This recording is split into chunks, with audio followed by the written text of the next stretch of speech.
Real talk, hindi ka nasasaktan dahil sa love. Nasasaktan ka dahil sa maling akala mo sa tao.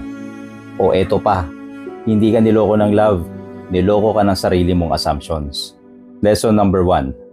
Kung gusto mo ng maayos na relasyon, hindi lang puso ang kailangan. Kailangan mo rin mag-isip ng maayos. Huwag mabilis humusga.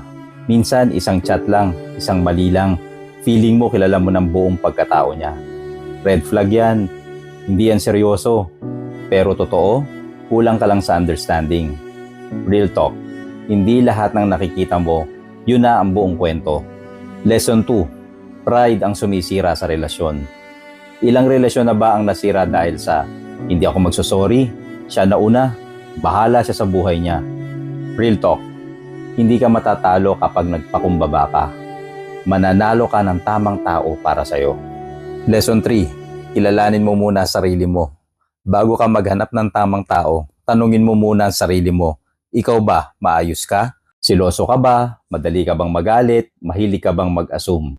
Real talk. Hindi mo maaayos ang relasyon kung ikaw mismo magulo.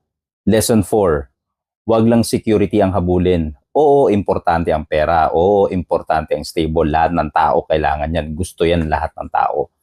Pero kung wala namang respeto sa'yo, wala namang connection, parang araw-araw kang naka-duty sa relasyon. Real talk. Hindi ka dapat mag-settle sa pwede na kung deserve mo ang masaya ka. Lesson 5. Matutong mag-usap. Hindi manghuhula ang partner mo. Kung nasaktan ka, sabihin mo.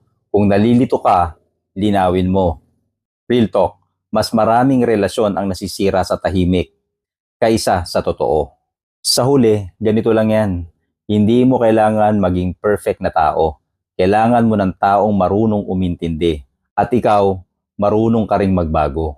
Real talk. Ang tunay na pagmamahal, hindi lang nararamdaman. Inaayos yan araw-araw. Kung nagustuhan nyo po ang ganitong klase ng video, paki-like and share po. At paki-follow na rin po ang channel na to. This is your Real Talk with Raf. Maraming salamat po.